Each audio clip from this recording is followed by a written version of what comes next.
Conan o Destruidor é um dos filmes épicos de ação mais queridos e nostálgicos dos anos 80. Sendo a sequência do maravilhoso Conan o Bárbaro, lançado em 82. Conan neste filme vive uma aventura enfrentando poderosos inimigos para cumprir as exigências de uma rainha sem escrúpulos, que promete trazer de volta à vida sua amada Valéria. Mas o que ele não contava era que ela queria acordar um deus adormecido. É bem simples a trama desse filme, contando com o literalmente grande Arnold Schwarzenegger reprisando seu papel como o guerreiro sanguinário Conan. O filme tem curiosidades interessantes de bastidores sobre por que esse filme é tão diferente do primeiro, a lenda dos bonecos do He-Man serem inspirados em Conan, entre muitas outras coisas.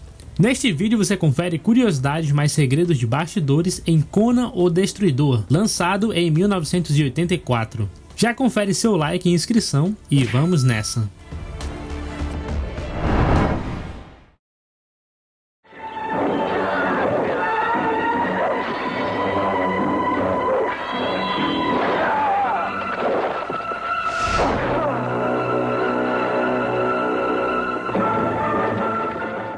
Como inspiração para a produção do primeiro filme, o diretor John Milius bebeu da fonte do filme Os Vikings, lançado em 58. Quando o diretor John Milius não esteve disponível para a produção de Conan o Destruidor, o renomado produtor e conhecido Dino de Laurentiis contratou o diretor de Vikings, que era Richard Fleischer, para trabalhar neste filme. Mas originalmente quem iria dirigir o filme seria Roger Donaldson, que é um famoso diretor que dirigiu um filme que eu gosto muito, que é Efeito Dominó.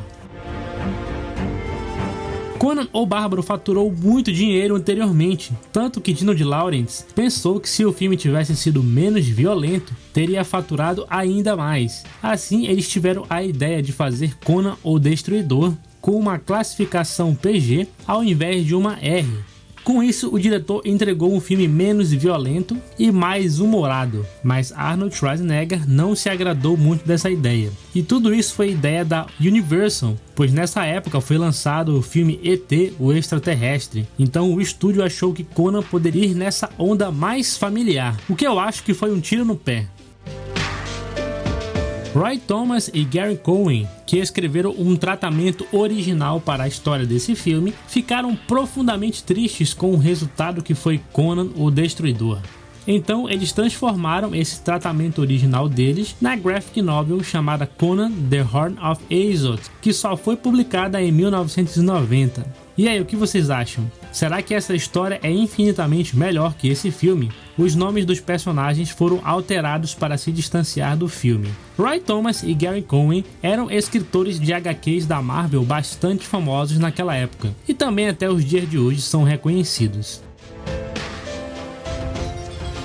O personagem Zula foi escrito originalmente como um guerreiro, homem, na verdade, por causa da sua escrita, mas os produtores se confundiram com a sua escrita terminando em A. Quando se deram conta, já era tarde demais, pois já tinham assinado o contrato com a cantora Grace Jones, que iria interpretar a personagem. E Zula trata-se de um nome africano, e posteriormente os escritores tiveram que adaptar o personagem para uma personagem feminina, ou pelo menos colocar umas características mais femininas nela.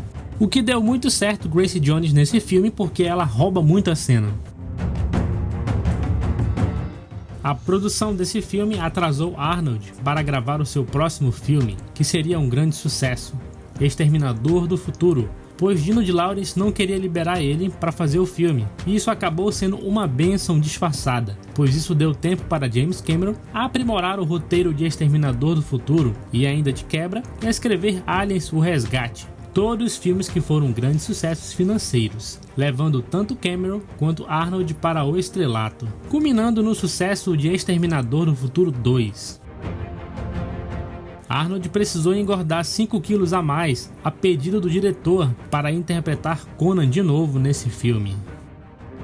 Arnold e Mako Uematsu são os únicos atores a retornarem do filme original, e Sven Ole Thorsen, que aparece também no primeiro filme, retorna para essa sequência. No primeiro, ele era um guarda de Tulsadum, e nesse, ele interpreta o guerreiro Togran.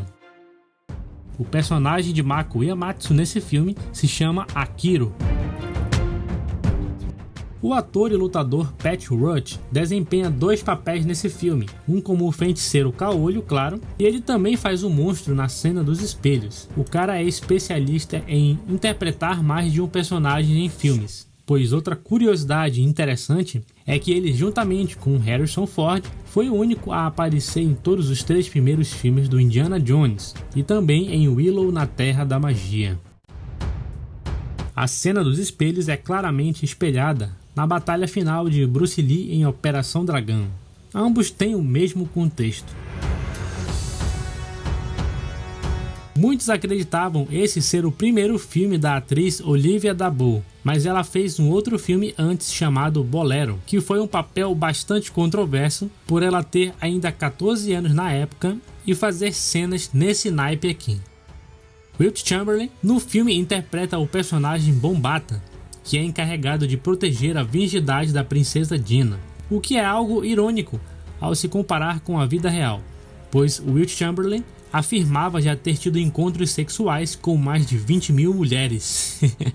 E ele era muito protetor com a atriz, até mesmo nos bastidores, assim como no filme. Conan o Destruidor arrecadou cerca de 31 milhões de dólares nos Estados Unidos, com filmagens ocorrendo na cidade do México, que começaram dia 1º de novembro de 83 e foram até 10 de fevereiro de 84. O filme foi gravado no mesmo momento em que estava sendo filmada também a primeira adaptação do filme Duna, também do mesmo ano, que era também uma produção do Dino de Laurentiis, e compartilhavam da mesma equipe de produção. A cena em que Arnold derruba um camelo foi cortada na versão para o Reino Unido, embora a cena em que Conan se desculpa com o camelo seja mantida. Para manter a classificação PG, foi cortada também uma cena de queda de cavalo no início do filme. E segundo Sarah Douglas, uma cena de sexo entre ela e Arnold também foi cortada, em que ela o seduzia antes deles partirem para a viagem. Wilt Chamberlain não se dava bem com Grace Jones nos bastidores desse filme. Ela usava uma caixa de som no set de filmagem e ele o tempo inteiro pedia para que ela abaixasse o som. Resumindo, os dois não se davam bem. Outro fato bem curioso é que quando Bombata e Zula estão brigando, Grace Jones mordeu de verdade a orelha de Wilt Chamberlain. O olhar chocado do ator e jogador é real. Ambos os atores fizeram 90% de suas cenas de ação sem necessidade de dublê. 6 pessoas foram necessárias para controlar esse monstro animatronicamente, movendo seus braços, boca, olhos e corpo. Essa fantasia de monstro foi criada por Carlos Rimbaldi, que fez as criaturas dos filmes do Alien e ET, o Extraterrestre. Dagon aqui foi interpretado pelo lutador André the Giant, ou André o Gigante, como queiram, que não foi creditado no filme, que foi uma grande sacanagem. Mas só para ter uma ideia do tamanho do cara, olha essa foto de bastidores. Ele juntamente com o já gigante Wilt Chamberlain, deixando Arnold bem pequeno perto dos 2 gigantes. Grace Jones colocou 2 dublês de combate no hospital, depois de golpes com bastão de combate, mesmo ela tendo treinado por meses para realizar aquilo. Sacanagem, né?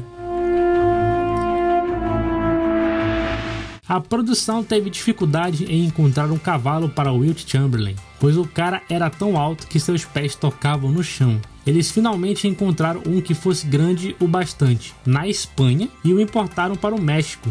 Este foi o primeiro e último filme que esse ator fez, pois ele faleceu em 1999 em razão de uma insuficiência cardíaca congestiva.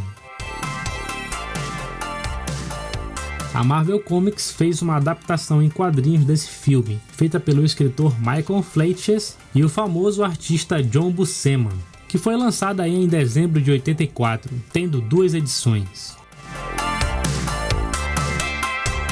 Existe uma história interessante, se de fato He-Man foi inspirado em Conan, mas na verdade He-Man começou com uma linha de brinquedos e que depois virou o desenho, o famoso desenho, né? Acontece que a Mattel, à época, chegou a produzir um boneco do Conan, mas entenderam que não poderiam lançar um boneco de ação que fosse associado a um filme onde havia nudez e sexo explícito. Então eles alteraram ali o visual do boneco, colocando um cabelo loiro, e assim resumidamente nascia He-Man. Em 2012, a Universal Pictures anunciou planos para Schwarzenegger retornar como Conan para um filme chamado A Lenda de Conan, que seria uma sequência do primeiro e iria ignorar Conan o Destruidor e o filme de 2011. No entanto, em 2017, Chris Morgan, roteirista do filme, disse que a Universal havia desistido do projeto, mas em 2019, Arnold afirmou que o filme ainda está em desenvolvimento, agora chamado de Conan Rei. Deixe sua opinião nos comentários se você ainda gostaria de ver algum filme do Conan, o Arnold já estando bem velho. Vocês acham que seria uma boa ideia? O filho do Arnold daria um bom guerreiro cimério para dar continuidade ao legado do pai? Ou não? Comente aí. Também deixe sua opinião sobre o filme Conan o Destruidor, se você gosta mais desse ou do primeiro, ou acha esse horrível em comparação com o primeiro. Minha opinião é que esse segundo filme é um filme bem mais sessão da tarde, e que adolescentes e crianças da época poderiam assistir tranquilamente, enquanto que o primeiro é bem mais pesado e visceral. E acredito que eles realmente pisaram na bola em ter feito todas essas alterações nesse filme. Mas, no geral, acredito que ainda funciona como um bom filme de ação pipoca. Nada mais e nada menos. Lembrando que eu já fiz um vídeo completo aqui sobre Conan o Bárbaro. É um filme que gosto muito de falar aqui no canal. E também já falei sobre Guerreiro de Fogo. Faça uma busca aí que você encontra tudo. E o nosso alô e grande abraço da vez vai para o nosso querido inscrito João Torres, que mandou R$5 no Valeu Demais. João Torres é um inscrito e amigo que sempre faz bons comentários aqui no canal. Obrigado, irmão. A gente tem sorte de ter você como inscrito. Se você quer uma menção eternizada aqui em um vídeo, considere nos ajudar apertando nesse botão. Valeu demais. Muito obrigado. Se você gostou do vídeo, não se esqueça de deixar um like, se inscrever no canal e dar uma olhada nos nossos últimos vídeos. Um grande abraço, Deus te abençoe e até mais.